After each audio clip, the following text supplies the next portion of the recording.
श्री हरिराम व्यास, जो कि विशाखा जी के अवतार हैं। विशाखा जी अष्ट सखियों में ऐसी सखी हैं जिनसे ठाकुर जी बहुत डरते हैं। ललिता जी से नहीं डरते ठाकुर जी, क्योंकि ललिता जी तो बिल्कुल श्री जी जैसी हैं। अच्छा एक बात बोलूं, ये सबरी सखी श्री जी जैसी हैं। नेक नेक श्रृंगार में अंतर है, बातें पता चले कि ये ललिता जी हैं, ये विशाखा जी हैं, ये इंदुलेखा जी हैं, ये चंपकलता जी हैं, ये सुदेवी जी हैं, आदि आदि सब सखीन को पता, उनके आव भाव और श्रृंगार से पता चले। नहीं तो महाराज ये सबरी एक जैसी लगे। एक सूरदास जी को पद है, सुनाऊं बाबा। एक बार ये सबरी सखी जो है कहा ठाकुर जी से सीधे बात तो करें ना, है टेढ़ी टेढ़ी रहे लाल जी थे। जैसे ही ठाकुर जी सुंदर श्रृंगार करके आमे, किशोरी जी तो दूर थे बलैया ले में। ठाकुर जी कहे ललिता तू भी ले ले, सुंदर लग रहा हूं मैं। जैसी ललिता जी बलैया लेने लगे, विशाखा जी कहे रहने दो, काय को लेनो। लाल जी कहे तू ज्यादा मत बने कर, मेरे आगे हैं, तू ऐसे काय को रे करे मुझे टेढ़ी टेढ़ी। बोले लाला सही पूछो तो तुम्हारे ना तो रूप है, ना रंग है, ना स्वरूप है, कछु ना है। ये तो हमारी किशोरी जी की कृपा से सब बन गए हो तुम। हम अपनी किशोरी जी की बलैया लेंगे, उनकी कृपा भैया तुम्हारे ऊपर, तुम्हारी अकेली काय को बलैया लें। तो ये सबरी टेढ़ी टेढ़ी रहे ठाकुर जी थे। लेकिन ठाकुर जी के सबसे ज्यादा काम भी श्री विशाखा जी बनाती हैं। तो एक बार की बात, किशोरी जी सब सखीन से बोली, सब लोग ध्यान से सुनियो। किशोरी जी सब सकीन ते बोली मेरी तुम लोग अंत एक प्रार्थना है। बोले कहा प्रार्थना है? तुम ठाकुर जी ते श्याम सुंदर ते इतनो ज्यादा टेढ़ो टेढ़ो बात मत करे करो, ने प्रेम ते रे करो उनते। वो ऐसे लाडले लाल हैं, ऐसे प्यारे लाल हैं, यशोदा मैया के दुलारे, नंद बाबा पलकन पे रखें सब उनको, और तुम सबरी ऐसी हो, ऐसी टेढ़ी टेढ़ी बात करो उनते, मुंह को अच्छो ना लगे।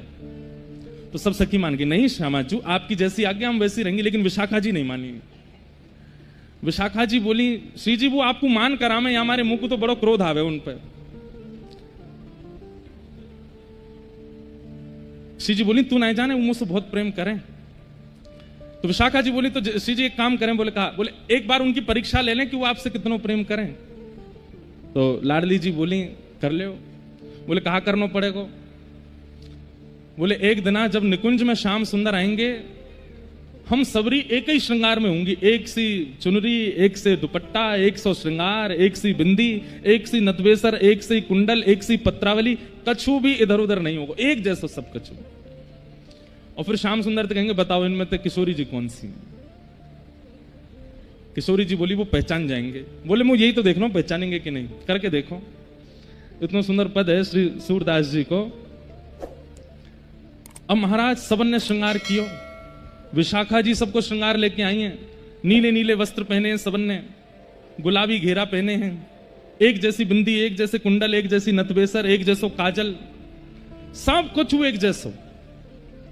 और वास्तव में ये स्थिति है गई, जैसे ही श्रृंगार करके आठों सखी और किशोरी जी जैसे ही निकुंज में आई, तो आपस में सखी नहीं पहचान पा रही है, इनमें तो ललिता कौन सी है, इनमें तो विशाखा कौन सी, इनमें तो किशोरी जी कौन सी है, इनमें तो इंदुलेखा कौन सी है। आपस में सबरी एक दूसरे से जाके अरे ने मुझे तो बता दो तुम कौन सी हो।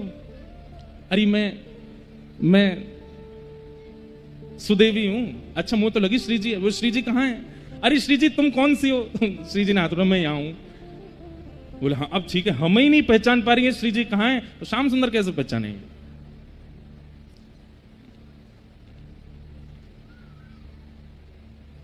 सबने हाथ पाम जोड़े, श्री जी से प्रार्थना करी है श्यामाजू हमारी एक बात मान ली हो। इतकू देखो भैया, भाई लोग सबरे इतकू देखो, लोग तो आते जाते रहेंगे, कहा करना है, 2 घंटा की बात है। सब सखीन ने किशोरी जी के पाम परे, बोले हे श्यामाजू आपसे हमारी एक ही प्रार्थना। बोले कहा आप इतनी भोरी हो, इतनी सीधी हो, श्याम सुंदर आपको दूसरे नामन से पुकारेंगे और आप तुरंत बोल पड़ोगी हाँ मैं यहां हूं। तो आपसे हमारी प्रार्थना बोलियो मत, सौगंध है हमारी। हे कृष्ण मनोहारिणी, एक बार अगर वो कह देंगे सो ही आप कहोगी हाँ श्याम सुंदर बोलो, चुप रही हो, बिल्कुल बोलना नहीं है एक शब्द भी। और वो कितनी भी मधुर लीला करें, ज्यादा प्रसन्न होना नहीं है, क्योंकि प्रसन्नता मुख पे आवे, नेत्रन में प्रेमाश्रु आ जाएं, वासु पता चल जाए कि किशोरी जी हैं। ठाकुर जी की लीला देख के किशोरी जी के प्रेमाश्रु छलक पड़े। आज ललिता जी, विशाखा जी सब चरण पड़ रही, बोले हाँ श्यामाजू आज ना तो हंसनो है, ना प्रेमाश्रु बहाने, ना कछु करनो है। ऐसी भोली की सुबह से पढ़ा रही है सबरी, ऐसो करें तो तुम ऐसे रही हो, ऐसो करें तो तुम ऐसे, बल्कि विशाखा तो यूं कह रही मेरी जैसी है, जाओ। बोले कहा टेढ़ी टेढ़ी रही हो आज उनते, उनको यूं लगा कि यही विशाखा है। किशोरी जी बोले मुंह पे तो जो होएगा ना। अच्छा तुम कछु नहीं, तुम पीछे खड़ी रही हो, कछु मत करियो, बस आन दो। आज संध्या भई, शाम हेते ठाकुर जी आए। आहा, जैसे ही निकुंज में प्रवेश कियो, प्रवेश करते ही ठाकुर जी बोले, हे वृषभानु नंदिनी, हे कृष्ण मनोहारिणी, हे श्यामाजू, हे प्यारीजू, आप कहां हो? मैं निकुंज में आए गयो। एक संग 10 दिशांते आवाज आई, हे प्रियतम मैं आ रही हूं। ठाकुर जी बोले यहां तो आवाज आई, यहां तो आवाज आई, यहां तो ये भयो का, और एक संग सबरे निकुंजन में थे एक साथ श्री जी प्रकट है गए। ठाकुर जी कहे अरे श्री जी इतने पीछे, हाँ श्याम सुंदर है, यहूं श्री जी, यहूं श्री जी, यहूं श्री जी, और चारों तरफ 9 श्री जी खड़ी हैं एक साथ। ठाकुर जी बोले भैया जे का बवाल है? हे श्यामाजू आप कौन सी हो? तो 9 की 9 एक संग कह रही हैं, मैं ही श्यामाजू हूं। ठाकुर जी कह रहे हैं भैया ये कैसो खेल है रो है, ये कैसी नई लीला है रही है आज। आहा, सूरदास जी बहुत सुंदर वर्णन कर रहे हैं भाव को।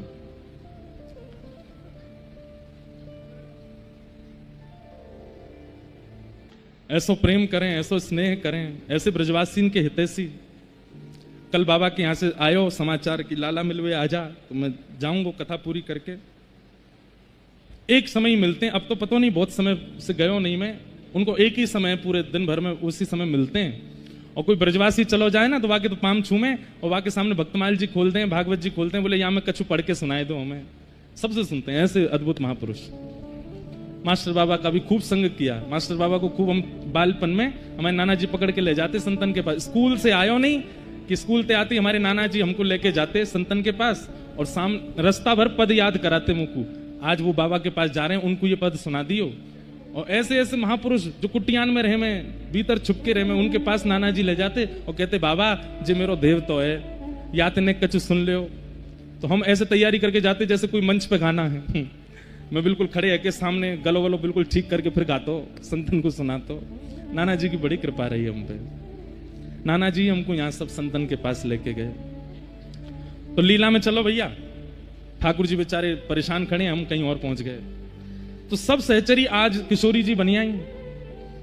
सूरदास जी कह रहे हैं, इनमें को वृषभानु किशोरी, इनमें को वृषभानु श्याम बताए दो आपने कर सो, श्याम बताए दो आपने कर सो, बालापन की जोड़ी, हाँ बालापन की। इतने में ही वो सहचरीन में से एक कह रही है, आज श्याम सुंदर आपके प्रेम की परीक्षा है। बोले कहा तुम बहुत कहो कि भैया तुम्हारी बचपन की जोड़ी है किशोरी जी के संग। ठाकुर बोले बचपन की नहीं, जन्म जन्मन की। बोले हाँ हाँ जन्म जन्मन की जोड़ी है। तो हम में तो किशोरी जी कौन सी बताओ, तुम उंगली धर के बता दो कि हम में तो किशोरी जी कौन सी। श्याम बताए दो अपने कर, बालापन की जोड़ी, हाँ बालापन की। इनमें को वृषभानु किशोरी, इनमें को वृषभानु। अब तो ठाकुर जी ऐसी विडंबना में फंस गए, कहां जाऊं। सब अच्छा ठाकुर जी जाने तो हैं किशोरी जी कौन सी हैं, पर अब सखीन ने इतनी योजना बनाई है, व्यवस्था करी है, तो उन्हें में सुख तो होए। अब किशोरी सब सखी चाह रही हैं कि ठाकुर जी ने ढूंढे, पतो करें, बता में, तो ठाकुर जी भी ढूंढ रहे हैं। एक एक सखी के पास जाके, श्री जी देखो वंशी आज ते आपकी है जाएगी, तुम ही हो ना? मैं तो विशाखा हूं। ठाकुर जी कहें विशाखा? बोले हाँ। तो बताइए कौन सी वारी गाड़ी दे, तो मैं समझूंगा तो विशाखा। तो बोल दे ये गाड़ी दूं। बोले हम भाई जे तो विशाखा, ये जे गाड़ी विशाखा ही दे। फिर दूसरे के पास जाए, तो तुम्हारे पाम परूं भैया, तुम्हारे हाथ जोड़ूं, आज के बाद कभी ऐसा कोई काम नहीं करूंगा जैसे आपको मान होए। आप बताए तो आप ही किशोरी जी हो ना? ना मैं तो ललिता हूं। ये विशाखा है कि ये ललिता, तुम दोनों बाहर रह जाओ।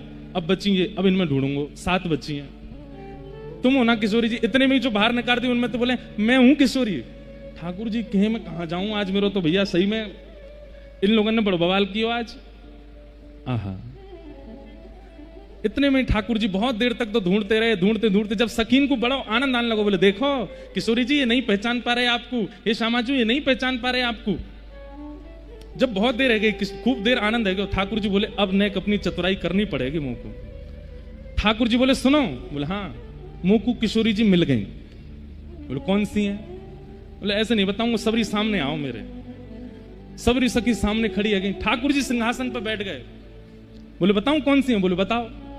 बोले वह थाड़ी, हाँ वह थाड़ी युवतिन में श्यामा, वह ठाड़ी युवतिन में नील बसन तन गोरी, नील बसन तन गोरी। सबरी सामने खड़ी करके बोल रहे देख वो खड़ी, कौन सी? बोले जाने नीले वस्त्र पहने, तन गोरो गोरो है। अब सबन ने नीले वस्त्र पहने, सबन के तन गोरे हैं। सब कह रहे हैं लाला यहां तो सबन के वस्त्र एक जैसे, सब गोरे हैं, तुम बताओ ना किशोरी जी कौन सी हैं? तब ठाकुर जी कहते हैं बता दूं कौन सी है? बोले बताओ। बोले वो जो खड़ी कहां है? वो ठाड़ी पीछे ठाड़ी है। बोले कौन सी? बोले वही जिनने बचपन में मुंह को चोरी करना सिखायो, ये वही है जिनने मुंह को छल करना सिखायो, कपट करना सिखायो, चोरी करनी सिखाई। विराजो, पहले विराज जाओ तभी सुनाऊंगा आगे। हाँ हाँ यही राग रखी हूं। क्या कह रहे हैं ठाकुर जी? वह थाड़ी युवतिन में श्यामा, वह ठाड़ी नील बसन तन गोरी, नील बसन तन गोरी। सब सहचरी बोली लाला यहां तो सब नीले वस्त्रन में हैं और सब गोरे गोरे हैं, श्यामा जी कौन सी हैं? जो बताओ। अरे वो जो खड़ी कहां है बीच में, तुम लोगन के बीच में खड़ी कहां है? बोले कौन सी? बोले जिनमो बालापन में इन्हीं सिखायो, बालापन में बहुविधि माखन चोरी, हाँ बहुविधि माखन चोरी। अरे इन्हीं मुंह को बचपन में छल करनो, बल करनो और माखन चुरानो और या तरीका की सब योजना बनानो, इन्हीं तो मुंह को सिखायो। अब जैसे ही ठाकुर जी ने कही कि इन्हीं मुंह को छल बल माखन चोरी बहुविधि चोरी सिखाई, इतने में ही किशोरी जी बोल पड़ी मैंने कब सिखाया तुमको? अब जैसे ही किशोरी जी बोली मैंने कब सिखाया, ठाकुर जी बोले ये रही श्यामा जी। विशाखा ललता सब सिर पीटे, बोल काय को बोली आप? अरे मैंने सिखाया ही ना, जब इनको तो झूठ बोल रहे हैं, मैंने इनको छल सिखायो, मैंने इनको चोरी सिखाई, झूठ बोलो तुम। अरे मेरी प्यारी भोरी भारी श्यामा जी आजा आजा, और ले करके यूं गले में ले गो भैया ये रही श्यामा जी। सब सखी बोली हे श्यामा जी आप अद्भुत हो, आज आपसे कही हमने कि बोलना नहीं है। किशोर जी बोले हाय राम मैं तो भूल ही गई, वो तो याद ही ना रही। ठाकुर जी आज बड़े प्रसन्न हैं। चल रही ललता इतकुआ, ए विशाखा चल पाम दबा मेरे, देख मैंने ढूंढ ली किशोरी जी, पता कर ली कौन सी श्यामाजू। विशाखा जी बोली लाला तुम ये छल बल कर, वो इन्हीं तो सिखाया मुझको। को वृषभानु किशोरी इन में, को वृषभानु किशोरी इनके गुण की ग्रथित मालूम है, इनके गुण की ग्रथित मालूम है। ठाकुर जी किशोरी जी की प्रसादी माला पहनते हैं, पता है क्यों?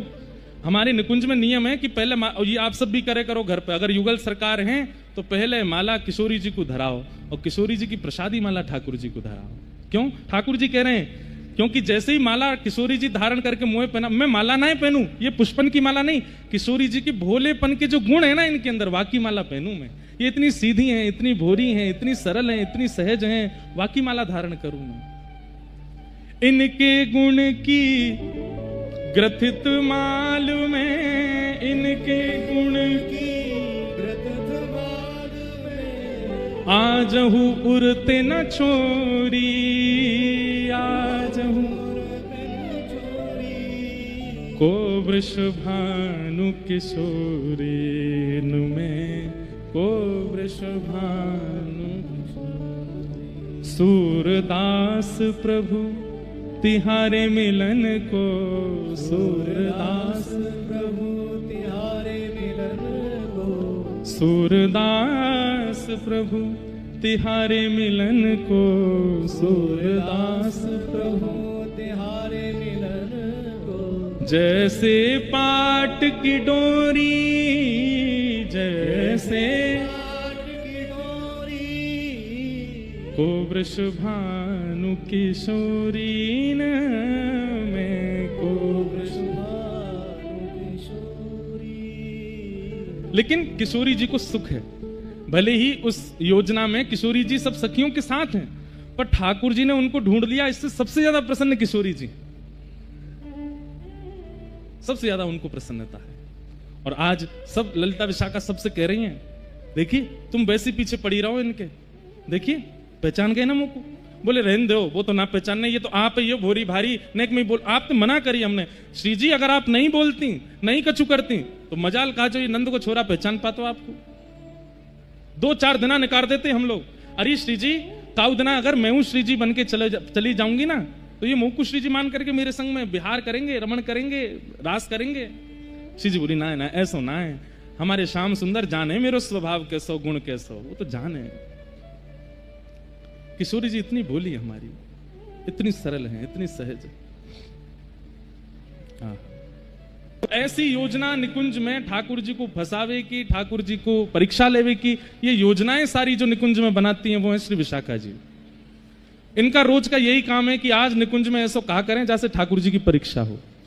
तो रोज होती है ठाकुर जी की परीक्षा, बेचारे रोज तैयारी करके आवे कि आज विशाखा पता नहीं कौन सी योजना बनावेगी वहां जाके। तो आज ऐसी लीला, वही विशाखा जी श्री हरिराम व्यास जी के रूप में प्रकट भये धराधाम पर। आपका प्रादुर्भाव शुक्ल परिवार में बुंदेलखंड में हुआ। आपके पूज्य पिताजी महाराज श्री सुमुखन जी शुक्ल, उनके यहाँ आपका जन्म हुआ। बाल्यकाल में ही आपको सरस्वती सिद्ध हो गई और सरस्वती मंत्र की ऐसी उपासना की कि सरस्वती जी ने स्वयं प्रकट होकर के आपको सिद्धि प्रदान कर दी। ये जिस ग्रंथ को एक बार देख लेते थे तो वो कंठस्थ हो जाता था। साक्षात वाणी पर सरस्वती जी विराजमान हो गई। अच्छा, एक बात तो सिद्ध हो गई आचार्यों के चरित्र से कि अगर कई बार वृंदावन से बाहर भी जन्म होता है तो इसका मतलब यह नहीं है कि ब्रज की कृपा नहीं है। कई आचार्य चरण वृंदावन से बाहर जन्मे, लेकिन वृंदावन की उपासना जब वृंदावन आए तो ऐसी प्रबल रूप से उनके चित्त में विराजमान हुई कि उन्होंने ब्रजवासियों में ब्रज में जन्म लेने से वाले से पहले भगवत प्राप्ति कर ली। इसलिए बाहर जन्म लेने वाले इतना ज्यादा अपने आप को कोसा ना करें कि हम बाहर क्यों जन्मे। और कई बार ब्रज में जन्म लेने वाले बेचारे बाहर वाले इनको इतना ज्यादा उत्पीड़न ना दिया करें, तुम तो बाहर जन्मे हो, तुम तो बाहर के हो, हमें ब्रजवासी नहीं। तन ब्रज में रहे वो ब्रजवासी नहीं, जाके मन में ब्रज रहे वो ब्रजवासी। जाके मन में ब्रज वृंदावन रहे, जाके चित्त में सदा प्रियालाल रमण करें वो ब्रजवासी। तन तो बहुत तन को रह रहे हो ब्रज में। एक बात कहूं, बुरा मत मानियो, तनते तो कंस भी रहते हो ब्रज में। तनते तो कंस भी ब्रज में ही रह रहे हो, लेकिन मन में ब्रज ना हो। लेकिन वंशीयली जी जन्मे दिल्ली में, लेकिन मन में ब्रज रह रहे हो। ऐसे श्री हरिराम व्यास आप प्रकट हुए श्री विशाखा जी के अवतार। बाल्यकाल में ही इतने तेजस्वी और इतने विद्वान हो गए कि इन्होंने अपनी विद्वत्ता से पूरे भारत के विद्वानों पर विजय कर ली। आप जाते थे और जगह जगह के विद्वानों को चुनौती देते कि हमसे शास्त्रार्थ करो। शास्त्रार्थ में सबको हरा देते, सबसे विजय प्राप्त करके विजय पत्र लेते और इनकी बैलगाड़ी थी उस पर विजय पत्र चिपका करके चलते थे। जैसे आजकल लोग अपनी पहचान गाड़ी पे लगा के चलते हैं, कौन है, एमएलए हैं, मंत्री हैं, ये हैं, वो हैं। आजकल तो संत महापुरुष भी अपनी पहचान लगा करके चलते हैं, हम वो हैं। ऐसे ही हरिराम व्यास जी बैलगाड़ी पे अपनी पहचान लगा के चलते, जहां जहां विद्वानों को हराते उनसे विजय पत्र लिखवा के अपनी बैलगाड़ी पे लगा देते। उनकी बैलगाड़ी में लकड़ी कम दिखाई देती, विजय पत्र ज्यादा दिखाई देते, और सब गांव के शहरों के लोग जय हो, कौन है, हरिराम व्यास। सब जगह दिग्विजय करने के बाद हरिराम व्यास जी से एक स्थान छूटा था, उसका नाम था काशी। आपने काशी के विद्वानों को चुनौती दे दी, तैयारी कर लो, मैं आ रहा हूं और आप सबसे शास्त्रार्थ करूंगा। काशी के विद्वान बोले, भाई विद्वान से शास्त्रार्थ किया जा सकता है, तर्क देने वाले से बात की जा सकती है, लेकिन कुतर्की से जीता नहीं जा सकता। कुतर्की किसको कहते हैं जानते हैं? जो यहां से या यहां से अपनी बात को सिद्ध करता है उसको कहते हैं कुतर्की। तार्किक व्यक्ति से तर्क किया जा सकता है, लेकिन कुतर्की व्यक्ति से कुछ नहीं किया जा सकता। हरिराम व्यास जी में विद्वत्ता तो थी, साथ में कुतर्क और था। अगर आप अपनी बात सिद्ध करोगे ऐसा नहीं ऐसा है, तो हरिराम व्यास जी अपनी बात को सिद्ध करने के लिए किसी भी स्तर पर चले जाएंगे। ऐसे कुतर्की, उनसे हारना ही पड़ता था सबको।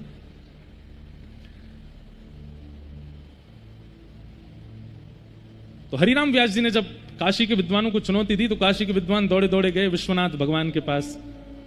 हे विश्वनाथ प्रभु, हरिराम व्यास जी आ रहे हैं और हमें पता है कि ये काशी के विद्वानों को हरा देंगे क्योंकि कुतर्की हैं। आप कृपा करो, अपनी काशी की रक्षा करो। इतने विद्वान, क्योंकि एक और चीज होती थी शास्त्रार्थ में, उस जमाने में जो ब्राह्मण हार जाते थे उनको कोई ना तो अपने घर पर अनुष्ठान के लिए बुलाता था, ना उनसे कोई वेद पाठ करवाता था, ना उनकी जीविका ही खत्म हो जाती थी।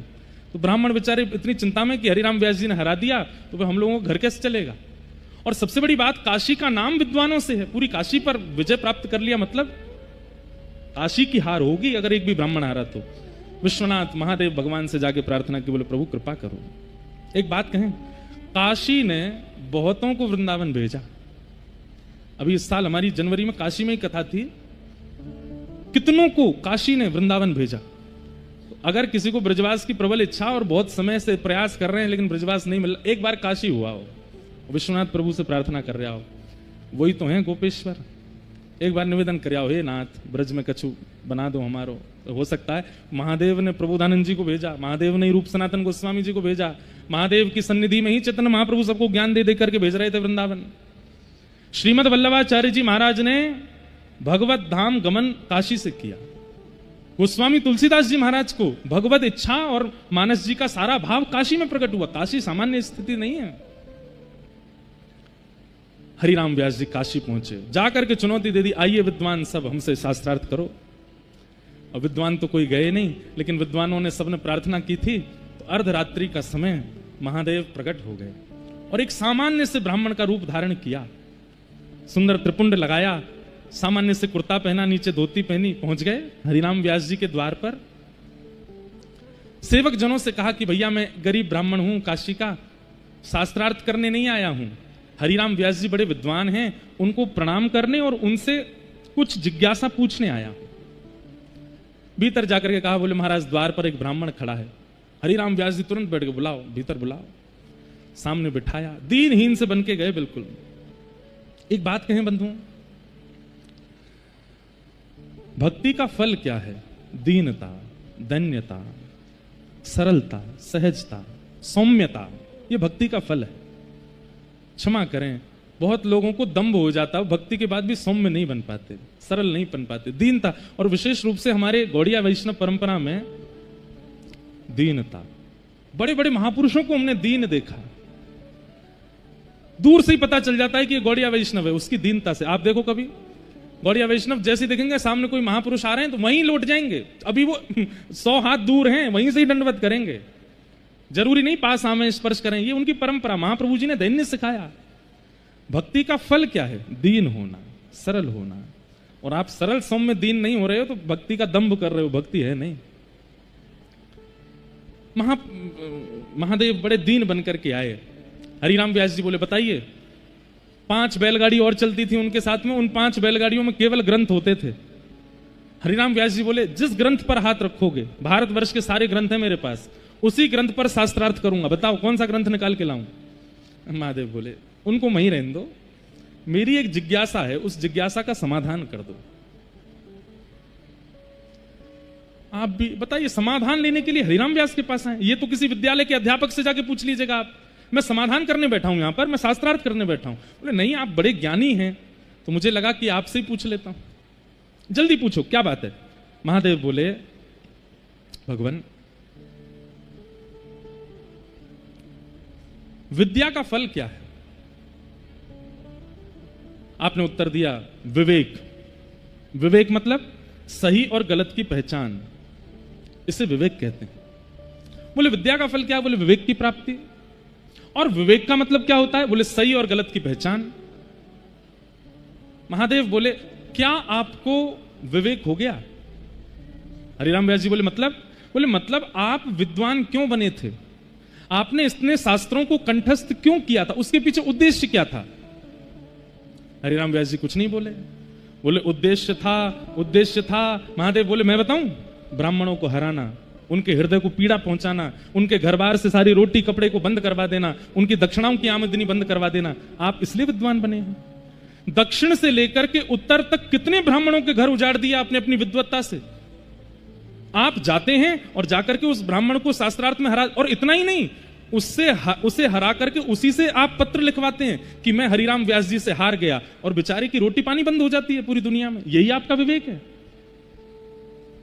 और क्षमा कीजिए, अगर भगवान ना करे आपकी 100 वर्ष की उम्र अगर हो गई तो पूरे भारत में तो किसी विद्वान को आप छोड़ोगे ही नहीं, सबके घर की आजीविका बंद करा दोगे। क्या यही आपका विवेक है? सुनकर के हरिराम व्यास जी घबरा गए और तुरंत हाथ पकड़ करके बोले मैं बहुत ब्राह्मणों से मिला हूं, इतनी शीलता से, इतनी दैन्यता से अपनी बात को रख रहे हो, आप कोई दैव पुरुष हो, रूप बदल करके मेरे सामने आए हो, प्रत्यक्ष प्रकट हुई, आप कौन हो? इतने में ही ध्याये नित्यम महेशम रजत गिरिनिभं चारु चंद्रावतंसम रत्नाकल्पोज्ज्वलांगम पयशम रघुवराभीति हस्तम प्रसन्नम पद्मासीनं समन्ताः स्तुतममर्गणे व्याधिकृत्यं वसानं विश्वाद्यं विश्ववन्द्यं अखिल भयरं पंचवक्रं त्रिनेत्रं। बोलो देवादिदेव महादेव शंकर भगवान की। प्रकट हो गए विश्वनाथ प्रभु सामने। अच्छा एक बात देखी बाबा, शंकर जी को संबंध तीनों रसिकंते हैं, हितरवंश महाप्रभु से भी, स्वामी श्री हरदास जी से भी और हरिराम व्यास जी से भी। तीनों आचार्यों के पास महादेव आए। अभी अमृतसर में जो कथा थी उसमें बाबा ने कही भी ना कि महादेव की कृपा से ही ब्रज के रसिक बने हैं। महादेव प्रकट हो गए, आहा, जैसे ही देखा बिल्कुल मेरू पर्वत के समान स्वरूप, चरणों में गिर गए हरिराम व्यास जी, बोले जय जय महादेव, दंडवत प्रणाम। रुदन करने लगे, बोले मुझसे क्या भूल हो गई? तो महादेव ने सिर पे हाथ रखा और हरिराम व्यास ने ही कहा, क्या कहा? विशाखा, अरे प्यारी विशाखा। जैसे ही विशाखा शब्द सुना, नेत्र बंद हो गए हरिराम व्यास जी के, सहजी नेत्रों से अश्रुपात होने लगा, प्रिया प्रियतम की ओझल सी झांकी दिखाई देने लगी। तुरंत बोले महादेव, ये नाम सुनकर के मुझे इतनी प्रसन्नता क्यों हो रही है? महादेव बोले क्योंकि तुम विशाखा हो, आप अपने रूप को भूल रही हो विशाखा। आपका काम विश्व भर में घूम करके लोगों को हराना नहीं है, आपका काम तो वृंदावन का यश गाना है। आप विशाखा हो, वृंदावन महिमा गाने के लिए आई हो धराधाम पर। अब देरी मत करो, वृंदावन प्रस्थान करो। हरिराम व्यास जी व्याकुल हो गए, उसी समय निकल पड़े काशी से, और वृंदावन नहीं गए सीधे, बहुत ध्यान से सुनना, वृंदावन नहीं गए, ओरछा गए।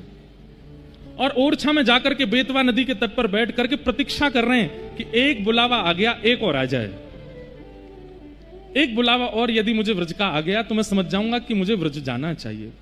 और मानो जैसे वो हरिराम व्यास जी स्वयं को दंड दे रहे हैं कि मैंने इतने वर्ष तक वृंदावन से वंचित रहा, अपने आप को दंडित कर रहे हैं, सीधे वृंदावन नहीं गए, ओरछा गए। खूब आनंद भयो। ऐसे पूज्य महाराज जी पधारे, सब संत वृंद मंच पर विराजमान, उपस्थित सब ब्रजवासी गण, सबको जय श्री कृष्ण। हरिराम व्यास जी को चरित्र चल रहे है और महादेव ने हरिराम व्यास जी को आज्ञा दी है कि आप वृंदावन जाओ, क्योंकि आपको काम अपनी विद्वत्ता से लोगन को हरानो नहीं है, आप तो विशाखा हो। बाबा बहुत ऊंची बात है कि महादेव की आज्ञा के बाद भी हरिराम व्यास जी सीधे वृंदावन नहीं गए, पहले ओरछा गए। क्यों? इसके पीछे दो कारण हैं। पहला कारण तो यह है कि हरिराम व्यास जी मन में विचार कर रहे हैं कि इतने दिन तक मैं वृंदावन रस से वंचित रहे हो तो किस मुंह से जाऊं वृंदावन। तो स्वयं को दंड की भावना से पहले ओरछा लेकर के गए और प्रतीक्षा कर रहे हैं कि कोई आचार्य चरण कृपा करेंगे तो ही जाऊंगा। और हरिराम व्यास जी सोच के बैठे हैं कि अगर वृंदावन रस या वृंदावन का कोई भी व्यक्ति अगर मुझे आगामी 10-15 दिन के अंदर मिल गया और उसने मुझ पर कृपा कर दी तो मैं वृंदावन जाऊंगा। और दूसरी बात, हरिराम व्यास जी मन में विचार कर रहे हैं, आज तक विश्व गुरु बनने की सोची, अब गुरु बनाऊंगा तब वृंदावन जाऊंगा, बिना गुरु के ब्रज नहीं जाऊंगा। क्यों? क्योंकि बिना गुरु के अब तक रहे हो, मुंह से अपराधी बने रहे। बंधुओं, गुरु का स्वरूप क्या है? जो आपके अपराधों का बोध करा दे और फिर पुनः अपराध न करने के लिए सावधान कर दे, वो गुरु है, वो गुरु है। और इसमें गुरु कोई कमी नहीं छोड़ते हैं, कमी शिष्यों की तरफ से ही होती है। कल पूज्य महाराज जी के सन्मुख बैठे, बहुत देर चर्चा चली और महाराज जी ने जो भाव बताए कि भैया हम लोग प्रभाव के पीछे बहुत जल्दी पड़ जाएं। बहुत ध्यान से सुनिए सब लोग, हम प्रभाव के पीछे बहुत जल्दी भागते हैं। जैसे हमें दिखाई दे कि भाई इन गुरुजी को प्रभाव बहुत अच्छा है, तो हम लोग उनसे ही दीक्षा लेने का मन बना लेते हैं। कई लोग तो ऐसे होते हैं जो पूर्व से दीक्षा ले चुके हैं, लेकिन दूसरे महापुरुष का प्रभाव देख करके लगता है ये वाले ज्यादा प्रभावशाली हैं, हमारे वाले कमजोर हैं, इनसे ले लो। यहीं से आपका पतन प्रारंभ हो जाता है। प्रभाव नहीं, स्वभाव को गुरु बनाओ। प्रभाव तो बहुतों का है और प्रभाव बहुत दिन तक टिकता नहीं, स्वभाव टिकता है। अरे धन्य हैं श्री विट्ठल विपुल देव जी, जिन्होंने प्रभाव नहीं स्वभाव। देखो स्वामी जी को, अगर प्रभाव देखना हो तो महाराज बड़े बड़े महलन में विराजते बड़े, लेकिन आप गुदरी पहन करके रहे में, करुआ हाथ में रखें, प्रभाव नहीं है। लेकिन विट्ठल विपुल देव जी स्वभाव देख रहे हैं। श्री हरिराम व्यास जी हितरवंश महाप्रभु को स्वभाव देख रहे हैं, इसलिए गुरु बना रहे हैं। गुरु महिमा के ऊपर महाराज जी कल बहुत अच्छी बात कह रहे हैं कि भैया जा से एक बार शरणागत है गए हो, उसको